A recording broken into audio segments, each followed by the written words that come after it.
नमस्कार दोस्तों, मैं दीक्षु वर्मा आपका अपने यूट्यूब चैनल बैटल बंकर पर हार्दिक स्वागत करता हूं। स्वागत है एक और महत्वपूर्ण जानकारी से भरे हुए वीडियो में, जहां हम बात करेंगे पोस्ट डिस्चार्ज क्लेम के बारे में कि ये पोस्ट डिस्चार्ज क्लेम होता क्या है, किन कारणों से बनता है पोस्ट डिस्चार्ज क्लेम और ये पैसा कैसे और कहां से मिलता है। अगर आप भारतीय सेना, नौसेना या वायुसेना से रिटायर हो चुके हैं या रिटायरमेंट के करीब हैं, तो यह जानकारी आपके लिए बेहद ज़रूरी है। यह वीडियो थोड़ी लंबी होगी, लेकिन एक एक बात सरल शब्दों में समझाई जाएगी ताकि आपको कोई भी दिक्कत ना हो। कृपया वीडियो को अंत तक ज़रूर देखें ताकि कोई भी जानकारी छूट न जाए। बात करते हैं कि पोस्ट डिस्चार्ज क्लेम क्या होता है। पोस्ट डिस्चार्ज क्लेम का मतलब होता है वो पैसा जो आपको सेवा के दौरान मिलना था, लेकिन किसी वजह से नहीं मिला और अब वो रिटायरमेंट के बाद मिल सकता है। यह पैसा आपकी पेंशन से अलग होता है। यह आपके सर्विस के समय के अधिकारों से जुड़ा होता है, जैसे डीए यानी महंगाई भत्ता। महंगाई भत्ता बढ़ा था, लेकिन आपको नहीं मिला। जो छुट्टियां आपने इनकैश किया, उन छुट्टी का पैसा आपको कम दिया गया। किसी भत्ते यानी कि अलाउंस में बढ़ोतरी हुई, लेकिन आपको उसका फायदा नहीं मिला। तो इन सभी को मिलाकर बाद में जो पैसा बनता है, उसे ही पोस्ट डिस्चार्ज क्लेम कहा जाता है।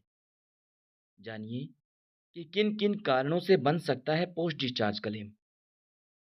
यह पैसा कई तरह के कारणों से बनता है। कुछ आम उदाहरणों को हम समझते हैं। डीए डीए होता है डियरनेस अलाउंसेस।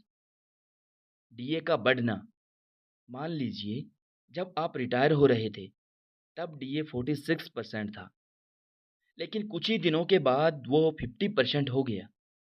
तो जो फर्क बनता है, वो पैसा आपको पीएओआर से मिलता और आपको मिलना चाहिए था, लेकिन आपको वो पैसा नहीं मिला।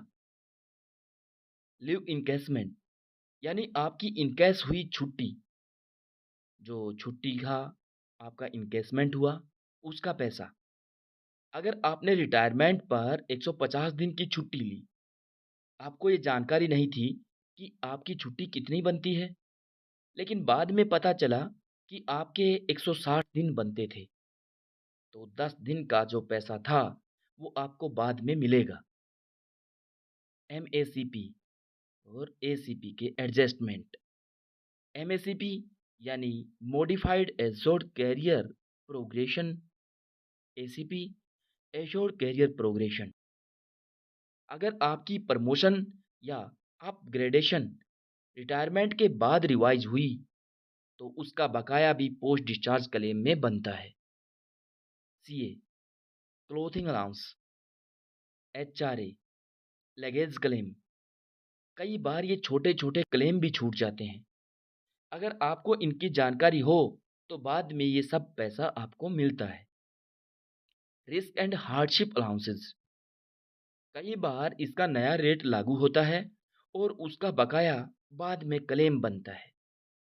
इन सब के पीछे एक ही बात है, पैसा बनता था, लेकिन सर्विस में रहते नहीं मिला।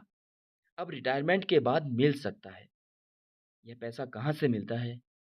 अब सवाल आता है कि ये पैसा आखिर देता कौन है? पीएओआर यानी पे अकाउंट्स ऑफिस अदर रैंक्स। यह ऑफिस हर रेजिमेंट और कोर के साथ जुड़ा होता है और सर्विस के दौरान पेमेंट यहीं से मिलता है। अब आप रिटायर हो जाते हैं तो पेंशन का पैसा पीसीडीए से आता है, लेकिन सर्विस के समय का कोई भी बकाया क्लेम पीएओआर ही जारी करता है। एक उदाहरण से समझते हैं।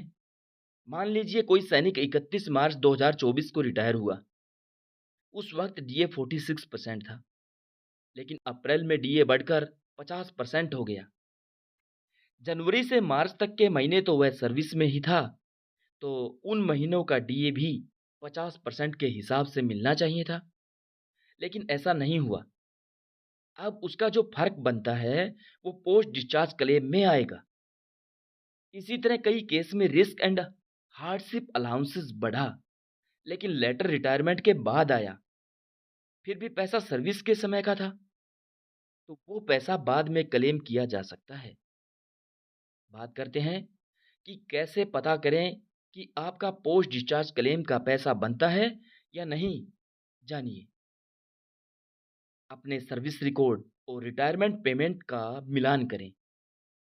चेक करें कि कौन-कौन से अलाउंस, डीए, छुट्टी, प्रमोशन या अन्य सुविधा आपको नहीं मिली। अगर शक हो कि कोई पैसा बचा है तो आप CPGRAMS पर शिकायत दर्ज कर सकते हैं। CPGRAMS भारत सरकार द्वारा शुरू की गई एक ऑनलाइन सुविधा है, जिसकी मदद से आम नागरिक, सेवा मुक्त कर्मचारी, रिटायर्ड सरकारी कर्मचारी आदि किसी भी मंत्रालय या विभाग के खिलाफ शिकायत दर्ज कर सकते हैं। यह प्लेटफॉर्म आपको यह सुविधा देता है कि आप अपनी समस्या यानी शिकायत सीधे सरकार को ऑनलाइन भेज सकते हो। शिकायत का निपटारा कब और कैसे हो रहा है, उसकी स्थिति ट्रैक कर सकते हो। इसके बाद अपने रिकॉर्ड ऑफिस से संपर्क करें और डिटेल दें। जानिए कि ये पैसा आपको कैसे मिलेगा। आपने जो केस किया, रिकॉर्ड ऑफिस आपके केस को पीओआर को भेजेगा। अगर पैसा बनता है तो पीओआर उसे प्रोसेस करेगा। अगर आपके बैंक डिटेल्स डॉल्फिन सिस्टम में अपडेट हैं तो सीधे अकाउंट में ट्रांसफर हो जाएगा। अगर बैंक डिटेल नहीं है तो आपको एनईएफटी फॉर्म और कैंसिल चेक भेजना होगा। ध्यान रहे कि आपको रिकॉर्ड ऑफिस से संपर्क करना होगा। बिना रिकॉर्ड ऑफिस की मदद के ये क्लेम नहीं मिलेगा, इसलिए रिकॉर्ड ऑफिस से संपर्क बनाए रखें। तो साथियों, आपने देखा कि पोस्ट डिस्चार्ज क्लेम क्या होता है, कैसे बनता है और इसे कैसे क्लेम किया जा सकता है। यह पैसा आपका हक है और अगर आपने अपनी सारी सेवा पूरी ईमानदारी से दी है, तो यह पैसा भी आपको मिलना ही चाहिए। आपसे अनुरोध है कि इस वीडियो को ज़रूर शेयर करें ताकि हर रिटायर्ड सैनिक तक यह जानकारी पहुंच सके।